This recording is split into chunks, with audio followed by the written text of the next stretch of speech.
పీసీలు ల్యాప్టాప్లకు బదులుగా mobiles tablets వినియోగం ఎక్కువ అవుతున్న నేపథ్యంలో మైక్రోసాఫ్ట్ సంస్థ సర్ఫేస్ ప్రో 3 అంటే సర్ఫేస్ ప్రో ప్రీవియస్ వెర్షన్స్ కన్నా అడ్వాన్స్డ్గా మనకి సర్ఫేస్ ప్రో 3ని రిలీజ్ చేయడం జరిగింది.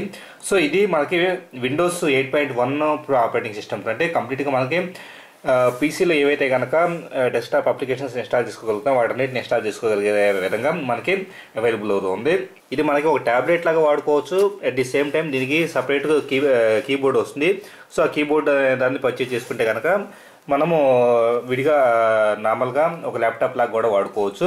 లేదా మనం ఎక్స్టర్నల్ యూఎస్బీ పోర్ట్ ద్వారా ఎక్స్టర్నల్ కీబోర్డ్స్ను కూడా కనెక్ట్ చేసుకోవడానికి అవకాశం ఉంటుంది. ఇక్కడ మనకి యూఎస్బీ పోర్ట్ అనేది ప్రొవైడ్ చేయడం జరిగింది. అలాగే ఎక్స్టర్నల్ డిస్ప్లే కనెక్ట్ చేసుకోవడానికి విధంగా డిస్ప్లే పోర్ట్ అనేది కూడా ప్రొవైడ్ చేయడం జరిగింది. అలాగే ఇక్కడ మనకి ఛార్జర్ కనెక్ట్ చేసుకోవడానికి వీలుగా ఛార్జింగ్ పోర్ట్ అనేది ప్రొవైడ్ చేయడం జరిగింది. దీనికి మనం పెన్నును కూడా కనెక్ట్ చేసుకోవచ్చు. సో ఇక్కడ ఫర్ ఎగ్జాంపుల్ దీనికి మ్యాగ్నెట్ ఉండటం వలన మన ఛార్జర్ అనేది సింపుల్గా ఇలా పెట్టేసేస్తే కనుక ఆటోమేటిక్గా అది అలైన్ అయిపోతుంది. So at the same time మనం ఛార్జింగ్ పెట్టిన సందర్భంలో మనకి ఈ పర్టికులర్ పెన్ అనేది అవైలబుల్ అవుతూ ఉంటుంది. సో మనకి ట్యాబ్లెట్ మీద ఏదైనా వన్ నోట్ లాంటి వాటిలో కానీ ఏ పర్టికులర్ ఆపరేషన్కైనా కానీ పాయింటింగ్ దగ్గర నుంచి మనకి డిఫరెంట్ యాక్టివిటీస్కి ఈ పెన్ అనేది మనం వాడుకోవచ్చు. సో ఈ పెన్నుని మనం మౌంట్ చేసుకోవడానికి కూడా మనకి దీన్ని వాడచ్చు. సింపుల్గా ఇక్కడ మనం పెన్నుని నీరుగా తీసుకొచ్చున్నాం అంటే కానీ ఆటోమేటిక్గా ఇక్కడ పెన్ను అనేది మౌంట్ అయిపోతుంది. ఎక్కడికైనా ఈజీగా క్యారీ చేసుకోవడానికి వీలుగా ఇది ఈ పర్టికులర్ పెన్ను ఎవ్రీథింగ్ అవైలబుల్ అవుతుంది. ఇక్కడ మనకి అప్లికేషన్స్ పరంగా చూస్తే కనుక మనం ఒక డెస్క్టాప్ పీసీలో ఇన్స్టాల్ చేసుకుని అన్ని రకాల అప్లికేషన్స్ని మనం ఇక్కడ వాడుకోవచ్చు. ఇప్పుడు ఫర్ ఎగ్జాంపుల్ సో ఈ పర్టికులర్ అను ఫాంట్స్ అనే దాన్ని మనం ఇన్స్టాల్ చేసేసుకొని తెలుగు టైపింగ్ లాంటివి చేసుకోవచ్చు. ఫోటోషాప్, పేజ్ మేకర్, ఎవ్రీథింగ్ నార్మల్గా ఎంఎస్ ఆఫీస్ ఇలాంటివన్నీ మనం దీంట్లో ఇన్స్టాల్ చేసుకోవచ్చు.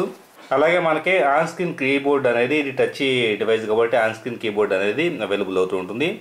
సో ఇక్కడ మనకి పీసీ ఇన్ఫోలోకి వెళ్తే కనుక ఈ పర్టికులర్ డివైస్ వచ్చేటప్పటికి 4GB ర్యామ్తో మనకి అవైలబుల్ అవుతుంది. అట్ ది సేమ్ టైం వచ్చేటప్పటికి 64 బిట్ ఆపరేటింగ్ సిస్టమ్ అనేది దీంట్లో యూజ్ చేయబడుతుంది. ఇంటెల్లో కోర్ i3 1.5 GHz ప్రాసెసర్ అనేది దీంట్లో వాడబడింది. సో కంప్లీట్గా ఒక నార్మల్లో i3 ప్రాసెసర్ కాబట్టి అడ్వాన్స్డ్ పెర్ఫార్మెన్స్ కోసం మనం దీని ఒక నార్మల్ పీసీ లాగా వాడుకోవడానికి ఇది యూస్ఫుల్గా ఉంటుంది. అలాగే రెజల్యూషన్ పరంగా చూసినా కూడా స్క్రీన్ రెజల్యూషన్ అనేది హైయెస్ట్ రెజల్యూషన్ మనకి ఇది ప్రొవైడ్ చేస్తుంది. ఇక్కడ మనం చూస్తే కనుక స్క్రీన్ రెజల్యూషన్ అనే ఆప్షన్లోకి వెళ్తే 2160x1440 pixels resolution highest resolution అంటే మనకి ఇప్పటివరకు మనం 1920x1080 ఫుల్ హెచ్డీని చాలామంది గొప్పగా ఫీల్ అవుతూ ఉంటారు. మనకే ఈ పర్టికులర్ 2160x1440 రెజల్యూషన్లో అక్షరాలు ఎంత క్లియర్గా ఉన్నాయో మనం చూడవచ్చు. హై క్వాలిటీ వీడియోస్ చూస్తాం కోసం కావచ్చు, కంప్లీట్గా మంచి ఆడియో క్వాలిటీని పొందడానికి కావచ్చు, మల్టీమీడియా ఎక్స్పీరియన్స్ కోసం ఈ సర్ఫేస్ ప్రో 3 అనేది మనకి సూటబుల్గా ఉంటుంది. మనం ఏదన్నా సాంగ్స్ లాంటివి ప్లే చేసినా కూడా సాంగ్ క్వాలిటీ అనేది మనం ఒక థియేటర్లో ఉన్నంత ఎఫెక్టివ్గా ఉంటుంది. ఇంత చిన్న డివైస్లో ఆ టైప్ ఆఫ్ క్వాలిటీ ఇప్పటివరకు మీరు ఎక్స్పీరియన్స్ చేసి కూడా ఉండరు. మైక్రోసాఫ్ట్ సర్ఫేస్ ప్రో 3లో వచ్చేటప్పటికి కంప్లీట్ ఆడియో క్వాలిటీ అనేది ఫెంటాస్టిక్గా ఉండటం జరిగింది. సో ఒక థియేటర్లో మీరు సినిమా వాచ్ చేస్తున్న ఎక్స్పీరియన్స్ మీరు పొందొచ్చు. హెడ్ ఫోన్స్ లాంటివి పెట్టుకుంటే కనుక ఇంకా అద్భుతంగా ఉంటుంది. ప్రస్తుతం ఇది ఇండియాలో 64,000కి అవైలబుల్ అవుతుంది.